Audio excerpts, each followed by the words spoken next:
자, 이 땅을 살아가는 대부분의 사람들은 저도 마찬가지고요. 누군가에게 잘못을 지적받는 것, 또 뭔가 이거 잘못했어 라고 그렇게 얘기 듣는 것을 부담스러워하고 싫어합니다. 제 얘기를 하자면요.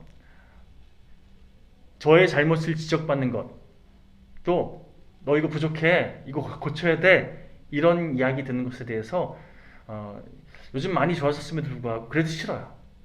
불편하고 또 부담스럽습니다. 그런 말을 들으면 저도 모르게 속상한 마음이 들고 또 축 처지는, 의기소침해지는 그런 경우들을 제가 경험하게 되는 그런 시간들이 많이 있습니다. 그런데 그럼에도 불구하고 하나님께서 말씀하시는 것은요, 그런 나의 부족함을, 나의 연약함을, 나의 죄됨을, 나의 약점을 내가 고쳐야 할 그런 부분들을 듣고 그것을 아멘으로 받아들일 수 있을 때, 귀 기울여 그렇게 취할 수 있을 때 성장하게 돼 있다는 겁니다. 냅둬, 난 원래 이래, 이렇게 반응하면요, 너도 똑같이 뭐 이렇게 반응하면요, 아무런 변화가 없다는 거죠. 그리고 그냥 그렇게 계속해서 살아가기 마련이지만, 조언하는 말, 또 충고하는 말, 지적하는 말, 그것이 당장은 아플지라도 그 말을 취하고 스스로 바꿀 수 있는, 또 자신을 그렇게 가다듬을 수 있는 그런 하나님의 정과 그런 하나님의 어떤 도구로 취하면요, 하나님께서 그 사람을 통해 말씀하신다, 하나님께서 지금 이런 환경과 상황을 통해서 나에게 말씀하고 계신다, 이렇게 믿음으로 취하면요, 결국 그 인생 가운데 더 넓어지는, 더 깊어지는 그런 하나님의 가다듬음의 역사를 경험하게 되어 있다는 거죠. 검은 이설만 취하면요, 솔직히 말하면 당장은 달고 당장은 나에게 좋은 것 같지만, 여러분, 입에 쓴 것이 몸에 좋다고 입에 단 것은 반대로 몸에 안 좋은 경우가 더 많잖아요. 감언이설, 당장 나를 기쁘게 하는, 나에게 유익이 된다고 생각되어지는 그것만 내가 추구하면요, 망할 수밖에 없다는 겁니다. 잘못을 지적받을 때 비록 지금 당장 마음이 좀 불편할지라도 그것이 나를 더욱 건강하게 만들어주는, 나를 더욱더 아름답게, 더욱더 넓어지는 그런 하나님께서 일하시는 과정이다 라고 귀 기울여 들을 수 있을 때 그게 우리를 유익하게 한다는 거죠.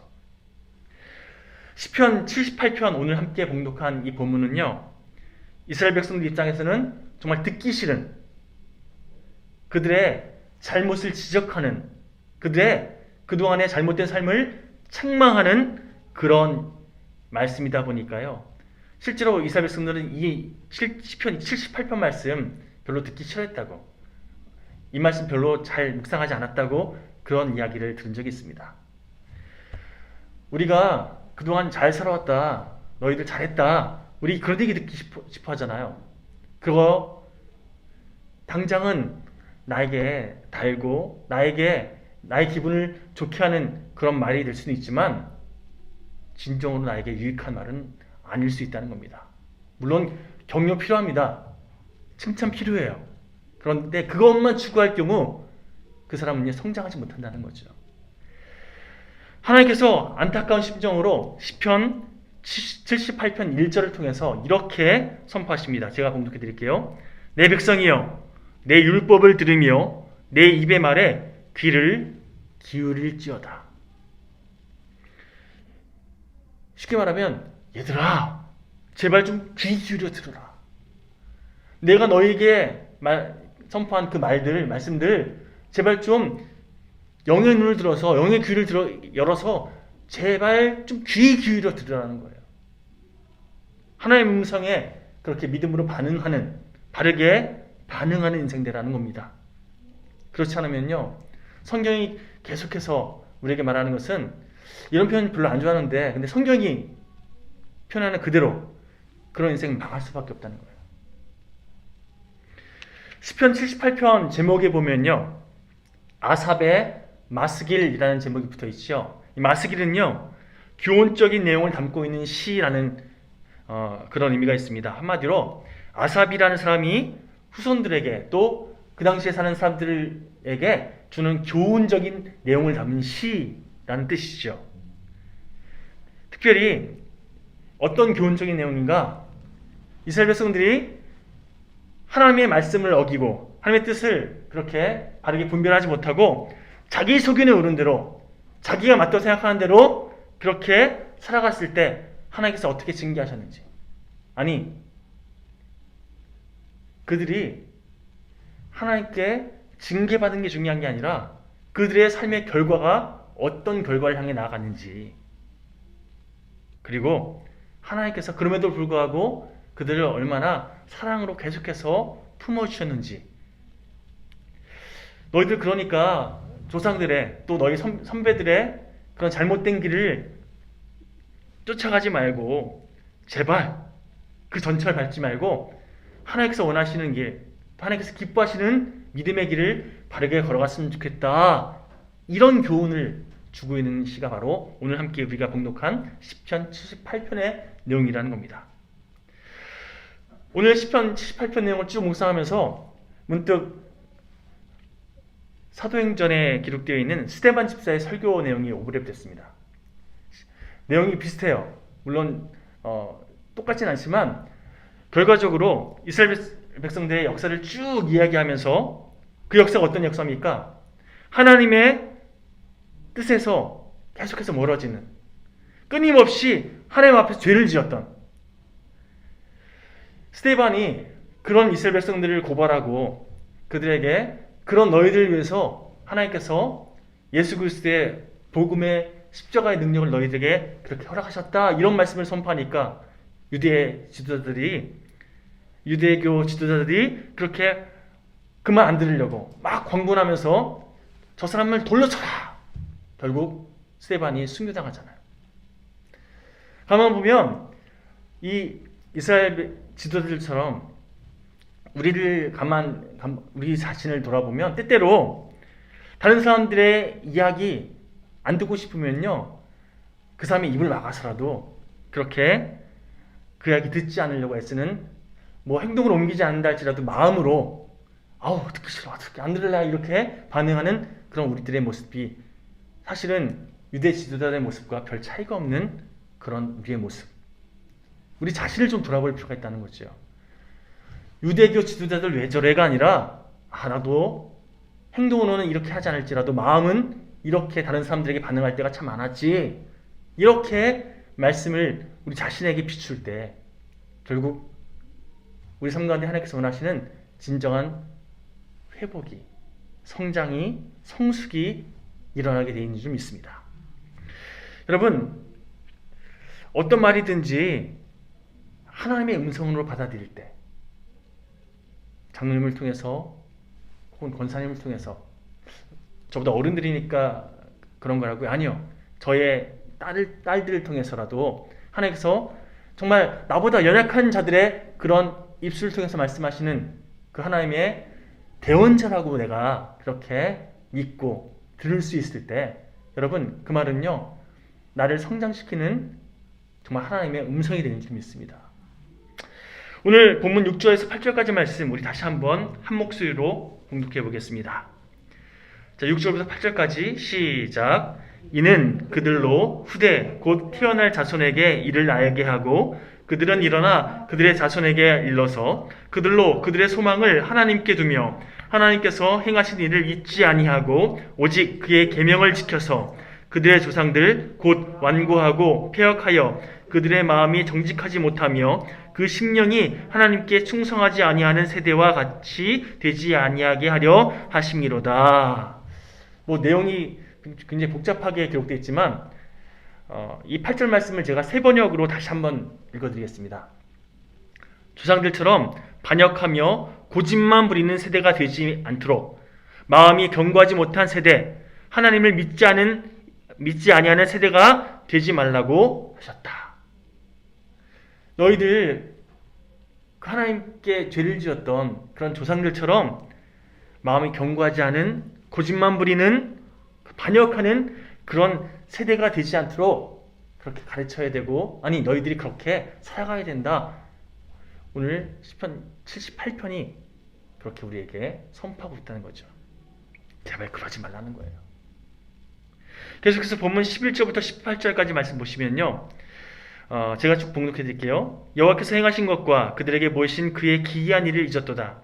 옛적에 하나님이 애굽 땅 소환들에서 기이한 일을 그들의 조상들의 목전에서 행하셨으되 그가 바다를 갈라 물을 무더기같이 서게 하시고 그들을 지나가게 하셨으며 낮에는 구름으로 밤에는 불빛으로 인도하셨으며 광야에서 반석을 쪼개시고 매우 깊은 곳에서 나오는 물처럼 흡족하게 마시게 하셨으며 또 바위에서 시내를 내사 물이 강같이 흐르게 하셨으나 그들은 계속해서 하나님께 범죄하여 메마른 땅에서 지존자를 배반하였도다.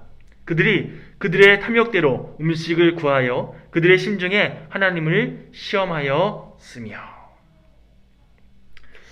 하나님께서 계속해서 그들에게 은혜를 베푸시고 그들과 함께 하셨는데, 그들에게 능력을 베푸셨는데, 그럼에도 불구하고 왜 이스라엘 백성들이 이렇게 계속해서 하나님께 불평하고 대적하고 하나님께 죄를 지었는가? 그 이유에 대해서 오늘 본문 22절 말씀을 통해서 이렇게 정의합니다. 22절은 함께 읽어볼까요? 시작. 이는 하나님을 믿지 아니하며 그의 구원을 의지하지 아니한 때문이로다. 우리 22절 말씀을 이 구절 토대로 해서 두 가지를 정의할 수 있습니다. 첫 번째, 우리가 불평하고 원망한다. 우리 그럴 때 있잖아요. 나도 모르게 불평이 터져나오고 누군가를 원망하는 그런 때가 간혹 저도 그렇고 우리 다 있는데, 그런 때는요 바로 그 순간만큼은 우리가 하나님을 믿지 않고 있다는 증거예요. 그 순간 우리가 하나님을 의지하고 있으면 그런 원망이 터져나오지 않고 오히려 감사가, 그럼에도 불구하고 하나님께서 원하신 뜻대로 이렇게 고백되어지고 그렇게 선택하게 되어 있는데, 원망하고 있다, 불평하고 있다, 한마디로 그 순간만큼은 하나님을 의지하지 못하고 있다. 이 반증이 나는 거죠. 두 번째는 우리가 두려워하고 염려하고 있다. 그 이유는 구원자이신 주님을 그 순간만큼은 온전히 의지하지 못하고 있다. 이거 반증하고 있다는 거예요. 저 여러분들은 주님의 구원의 능력을 힘입은 그리스도인들입니다. 그렇죠? 그럼에도 불구하고 불평할 때가 있고 원망할 때가 있는데, 적어도 그 순간만큼은 우리가 하나님을 의지하지 못하고 하나님을 그렇게 신뢰하지 못하고 하나님을 그렇게 온전하게 믿지 못하고 있는 순간들이 우리 가운데 때때로 찾아온다는 겁니다. 여러분, 이렇게 하나님을 배신하고 하나님께 죄를 지었던 이스라엘 백성들에 대해서 쭉 이야기하다 보니까 참 놀랍게도요, 그래서 더욱 하나님의 은혜가 더 강조되어진다는 거예요. 이런 이스라엘 백성들임에도 불구하고, 그러나 하나님께서 그들을 계속 품어주셨고 계속 기우주셨고 그들에게 계속 그 죄를 용납해 주시는 하나님의 은혜가 더 부각되어 드러나는 거죠. 오늘 시편 78편의 내용들을 쭉 요약해 보면, 아주 간단하게 그냥 흐름대로 요약해 보면요, 하나님께서는 약속을 지키셨고, 그 약속이 뭐냐면 압제되어 있던 그 애굽 땅에서 출애굽시켜 주시는, 그래서 약속의 땅으로 인도하시는 그 약속을 하나님께서 그들에게 은혜로 허락하셨다. 그들이 하나님께서 허락하시는 그 능력을 힘입어서 홍해도 건넜고, 하나님께서 구름 기둥과 불 기둥으로 그들에게 놀라운 역사를 허락하셨다. 그러나 이스라엘 백성들이 광야 생활하면서 지속적으로 하나님을 거역하고 불평했다. 그럼에도 불구하고 하나님께서는 이스라엘 백성들에게 계속해서 긍휼을 베푸시고 그들을 인도하셨다. 뭐 이런 내용이에요. 그렇죠? 이스라엘 백성들이 잘못하면 그 부족한 부분들이 얘기되면 얘기될수록, 그럼에도 불구하고 그들을 품으시고 그들을 용서해 주시고 그들을 기다려주시 참아주신 하나님의 은혜가 더 커지게 강조되고 있다는 거죠. 이스라엘 백성들은요, 엄밀히 말해서 우리 그런 경험들 많이 하셨을 텐데, 자녀가 뭔가 잘못했어요. 너 그러면 안 되잖아. 막 혼냈더니만, 처음에는 이 녀석이 그냥 듣는 둥 맞는 둥 그러다가, 나중에는요, 어떻게 나한테 그런 말 할 수 있어? 하면서 막, 사태가 그 정도까지 가면, 자기가 잘못한 건 사실 뒷전이 돼버려요. 자기 혼낸 거, 자기 마음 서운하게 하는 게 더 커져요. 그렇죠? 자기 잘못은 별로 이제 중요하지 않아요. 내 마음이 서운한 게 더 커요. 그래서 엄만 미워 뭐 이렇게 아빠 싫어 이렇게 되는 그런 아이들, 이 철없는 아이들 모습처럼 우리가 때때로 하나님께서 나를 얼마나 사랑하셨는지, 나에게 어떤 분이신지를 망각하고 하나님 앞에 죄를 짓고 하나님 앞에 잘못한 것들에 대해서 내가 깨닫지 못하고 내 자신의 그 죄됨을 인정하고 이렇게 무릎 꿇는 선택하는 것이 아니라 오히려 탓하고 원망하고 불평하면서 하나님 미워, 하나님 싫어 이런 반응 보일 때가 참 많이 있다는 겁니다. 여러분, 이스라엘에 반복되는 죄, 그럼에도 불구하고 끝까지 포기하지 않으시는 하나님의 은혜.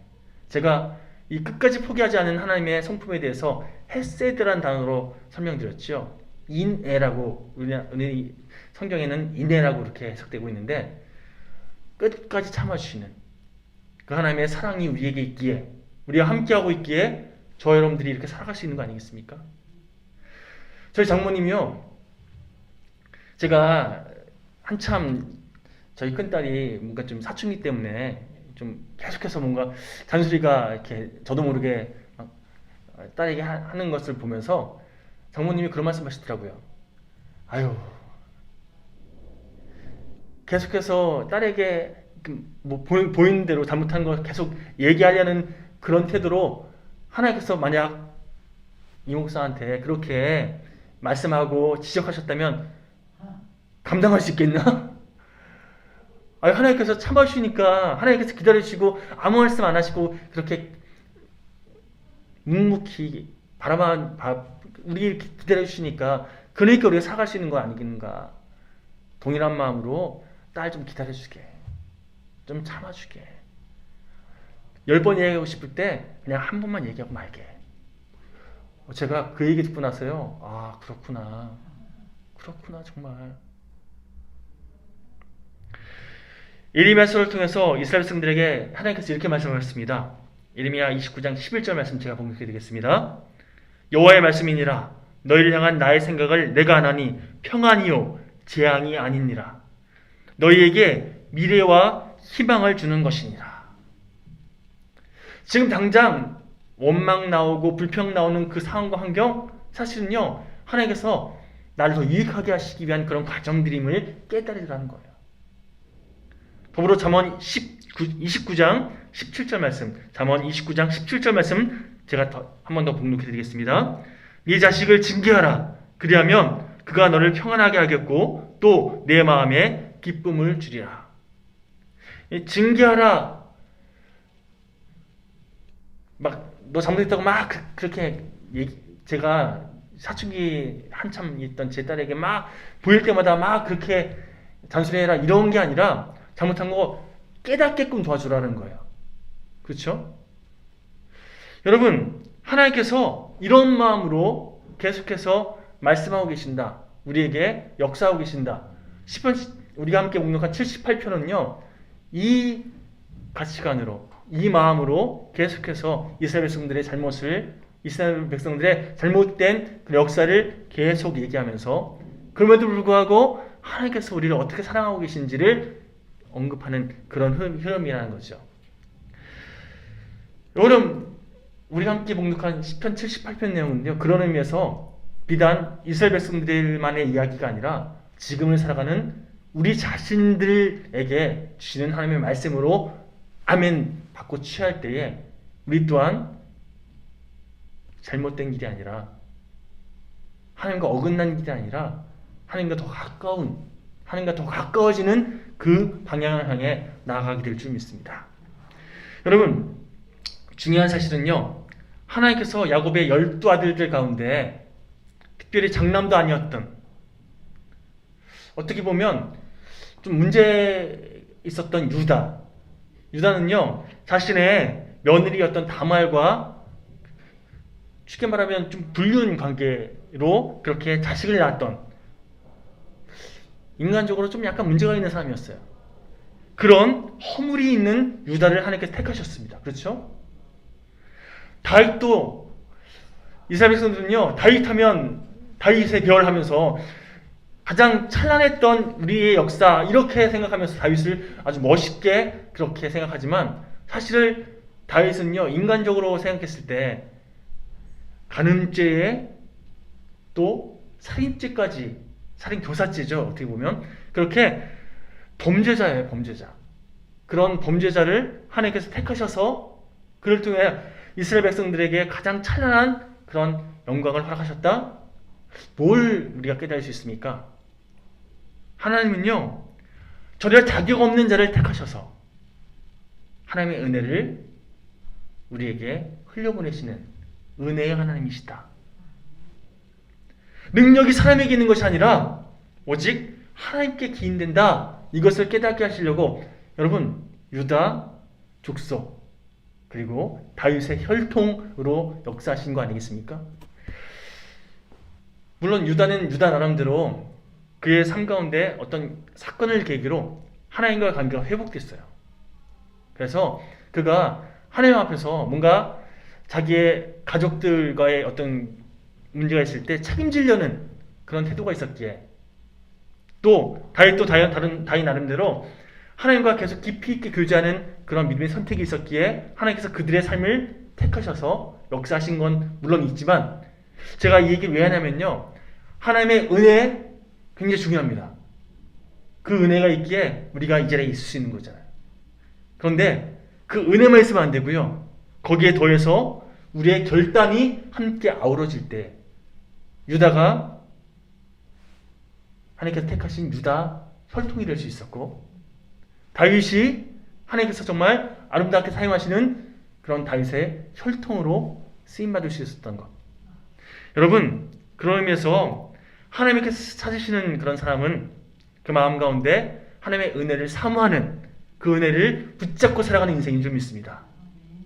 은혜가 마치 우리 공중에 떠다니는 수많은 그런 공기, 우리가 호흡하지 않으면 내 것으로 취하지 못하는 것처럼, 내가 하나님께서 허락하시는 그 은혜 취할 때, 그 은혜가 내 안에 쌓여갈 때, 그 은혜를 통해서 내 삶 가운데 놀라운 일들을 경험하게 되어 있다는 거죠.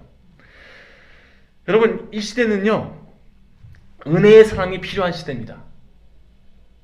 뭔가 대단한 인간적인 능력, 요즘 한참 또 대선 때문에 나라가 시끌시끌한데요, 저는 개인적으로 정말 은혜 충만한 사람이 좀 세워졌으면 좋겠습니다. 그래서 그 사람이 잘나서 그 사람이 뭔가 대단한 일을 하는 이런 것보다 더 중요한 것은 그 사람을 통해서, 아니면 하나님께서 세우신 어떤 은혜의 사람을 통해서 이 땅이 회복되어지고 바르게 서게 되는 그 놀라운 일들을 경험하게 되었으면 좋겠습니다. 여러분, 가정이나 교회에서 다른 누군가의 십자가를 지기 위해서 그렇게 애쓰는 사람이 생기면 그 가정은, 그 교회는 살아나게 되어 있습니다. 일터나 나라나 민족도 다 마찬가지입니다. 한동안 대선 후보들 사이에 서로 뭐라 그러죠? 상대방의 잘못, 허점, 허물 막 그렇게 까발려서 상대방 깎아내리는 그런 모습들 참 많이 있었잖아요. 그렇죠? 결국엔 한 사람이 태감하는 그런 것 때문에 상대방을 깔아뭉갤 수밖에 없는, 낮출 수밖에 없는 그런 선택한 거 이해는 되는데, 시간 지나고 나면 남는 게 뭡니까? 고놈이 다 똑같은, 아무도 못 믿겠어. 우리 마음 가운데 남는 게 그것밖에 없잖아요. 그렇죠? 여러분, 누구 한 사람이라도 은혜의 통로가 되면요, 회복이 일어나게 되어 있습니다. 다 내 탓입니다. 내가 잘못했습니다. 이런 사람이 있을 때, 당장 그 사람이 뭔가 큰 책임져야 되는 이런 것 때문에 부담스러워서 우리 다 그거 안 하려고 하는데, 그러나 여러분, 은혜의 하나님께서는요, 바로 그런 삶을 통해서 역사하십니다. 우린 다 알아요. 우리 주변에, 우리 가족 가운데, 우리 교인들 가운데 누가 가장 똑똑한 사람인지. 그렇죠? 그냥 지내다 보면 저 사람 정말 똑똑하네. 다 알잖아요. 어떤 사람이 가장 고집이 센지 그것도 다 알아요. 왜요?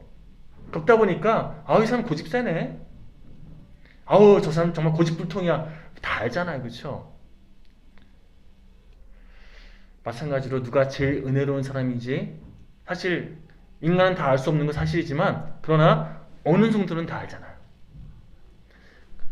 교회에서는 그런 척하고 집에서는 안 그런 사람 물론 있습니다. 그러나 우리 알잖아요. 그래도 저 사람 하나님의 은혜 가운데 살려고 애쓰는 사람이구나 느끼잖아요. 간절히 바라는 것은 저 여러분들이, 특별히 우리 영일교회 모든 교인들이 성령 충만, 은혜 충만으로 저 사람 정말 은혜의 사람이야, 성령의 사람이야, 이런 이야기 들었으면 좋겠습니다. 영일교회는 은혜 충만한 사람들만 모였어. 이런 소문이 이 지역 주민들에게 그렇게 막 소문났으면 좋겠습니다. 우리가 가식적으로 해서 되는 거야? 아니요. 우리가 그렇게 주님의 은혜에 사모하면서 살아갈 때, 주님의 성령의 능력 의지하면서 살아갈 때 그렇게 되어지는 줄 믿습니다. 중요한 사실은 우리 이제부터 그렇게 돼야죠. 그렇게 됩시다. 결단한다고 되는 게 아니라는 거죠. 이거 장례 마시고 우리 권사님 아시잖아요. 우리가 마음 먹는다고 그렇게 되어지던가요? 아니요. 우리가 얼마나 주된 존재인지, 얼마나 연약한 존재인지 우리가 마음 먹는다고 해서 되어지지 않더라는 겁니다. 여러분, 내 스스로의 문제도 스스로 내 자신의 능력으로 해결하지 못하는 것이 우리의 연약함인데 다른 사람의 허물까지 우리가 책임지는 은혜의 사람이 될 수 있겠습니까? 아니요, 힘들어요. 할 수 없어요. 그러나 할 수 있습니다.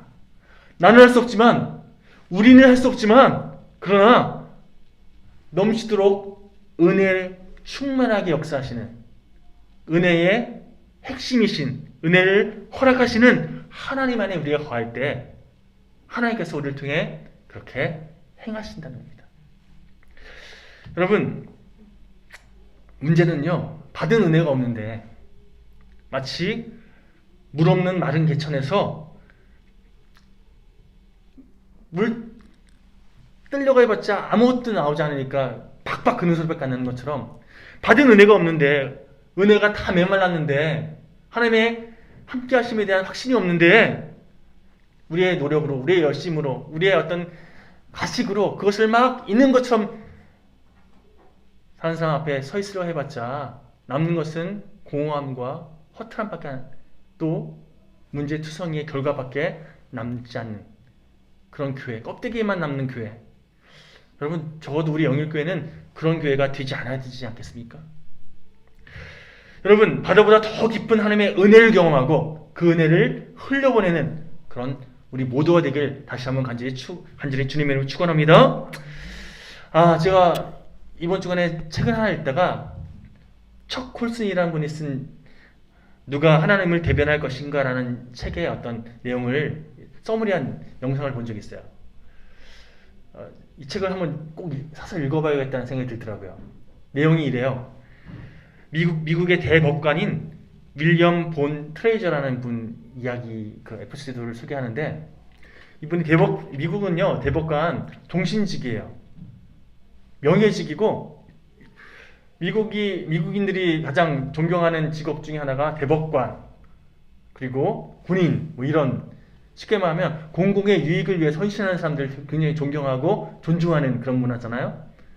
대법관, 돈도 잘 벌고, 종신직에, 맘만 먹으면 얼마든지 그렇게 호의호식할 수 있는 그런 자리. 그런데 이 트레이저라는 대법관이요, 하나님의 은혜를 경험했어요. 하나님의 어떤 분이신지 좀 늦은 나이에 경험하게 된 거예요. 그 은혜가 얼마나 그 삶 가운데 큰 영향력을 끼쳤든지 내가 하나님의 은혜를 어떻게든 흘려보내는 인생이 되겠다 결단했다는 거예요. 그러다가 죄질이 나쁜 해리 팔머라는 그런 죄수를 만나게 되는데 이 사람이요 원래 법대로 하면 10년형을 받아야 되는 그런 아주 무거운 죄를 저질렀어요. 근데 이 사람이 감옥에 들어가서 거기서 지내는 동안 예수님을 영접한 거예요. 그러고 나서 뭐 아직 판결 나기 전에 그 잠깐 머무는 그런 교도소 말고 뭐라 그러지 여기가? 수감하는데 거기서 예수를 영접하고 거기서 이 사람이 좀 뭔가 변한 것 같습니다. 뭔가 삶이 좀 바뀌었습니다. 이런 이야기가 이 트레이저 판사에게 귀에 들어가고 지켜보니까 그 사람이 정말 바뀐 게 보이는 거예요. 그래서 내가 법적으로는 10년형을 내려야 되는데 이 사람이 10년 동안 만약에 감옥에서 수감 생활하다 보면 그 은혜 다 놓쳐버릴 수 있는 이 인생 가운데 뭔가 회복의 기회가 다 상실될 수밖에 없는 그런 상황이 오겠구나.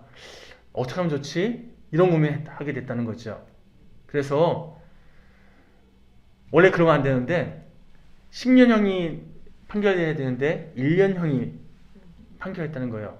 그러고 나서 사회봉사 몇 개월 더 해라 이런 식으로 판결해서 이게 법적으로 문제가 됐어요. 어떻게 그럴 수 있냐? 어떻게 저런 사람을 그런 형을 내릴 수 있냐? 막 들끓으니까 내가 대법관으로서 이게 잘못된 판결했습니다. 그러나 이 사람은 이렇게 해야지만 이 사람에게 허락되어진 나머지 시간 동안 오히려 더 유익함을 얻을 수 있다는 그런 확신이 있었습니다. 그래서 책임을 지겠습니다. 제가 대법관을 내려놓겠습니다. 이렇게 얘기했다는 거예요. 1년 지난 다음에 아까 얘기했던 이 해리 팔머라는 사람이 출감할 때에 트레이저 판사, 전 판사죠 이제 대법관이 마중을 나왔다는 거예요. 보자마자 막 달려가서 왜 그러셨냐고 막 눈물로 막 얘기하니까 트레이저 판사가 이렇게까지 하실 필요 없었는데 왜 그러셨냐고 막 얘기하는 그 얘기 듣고 나서 이렇게까지라니요. 주님은 당신과 나를 위해서 죽기까지 그렇게 헌신하셨는데 이 정도는 아무것도 아니죠. 이렇게 얘기했다는 거죠. 그 말 듣고 나서 그렇지 않아도 복음을 듣고 변해졌던 이 팔머라는 사람이 실망시키지 않겠습니다. 최선을 다해서 복음을 살겠습니다라고 결단하는 그런 내용들이 이 책의 내용에 소개되고 있어요. 제가 그 내용을 들으면서 얼마나 감동받았는지 은혜를 경험한 사람이 은혜를 흘려보낸다는 것이 어떤 것이면 여러분 그냥 다른 사람들에게 저 사람 잘 살아가 아니라 희생하는 거잖아요. 그렇죠? 나의 유익, 나에게서도 어떤 이익 같은 것들 내려놓을 수 있는, 포기할 수 있는 한 사람의 변화를 위해서 얼마든지 헌신할 수 있는 그런 결단, 이게 은혜를 흘려보내는 인생의 삶의 모습이구나 깨닫게 하시더라고요. 여러분 성령 충만한 우리 영일교회 되길 소망합니다. 성령께서 인도하신 대로 순종하는 인생, 그것이 여러분들의 삶이 되길 소망합니다. 더 나아가서 은혜 충만한 그런 인생 되길 소망합니다. 하나님께서 우리에게 허락하시는 그 상황과 환경, 그 만남 속에서 그 사람이 하나님께 더 가까이 갈 수 있도록, 그 공동체가 하나님께서 원하시는 그 방향을 향해 나갈 수 있도록 내가 헌신하고 섬길 수 있는 그런 은혜 충만한 우리 모두가 되길 소망합니다. 이를 위해서 가장 중요한 것이 있는데 고린도서 2장 12절 말씀 제가 봉독해드리고 말씀을 정리하겠습니다. 우리가 세상의 영을 받지 아니하고 오직 하나님께로 온 영을 받았으니 이는 우리로 하여금 하나님께서 우리에게 은혜로 주신 것들을 알게 하려 하심이라. 세상의 가치관에 영향을 받지 말고 성령의 매 순간 반응하는 인생. 우리 장로님이, 우리 권사님이, 또 함께 예배드리시는 우리 성도님들이, 또 제가 매 순간 그렇게 성령의 음성에, 성령의 인도하심에 믿음으로 반응하고, 그래서 하나님께서 주신 그 충만한 은혜를 내가 먼저 경험하고 그 은혜를 흘려보내기를 선택하는 그런 아름다운 은혜의 사람 우리 모두가 되기를 다시 한번 간절히 축원합니다.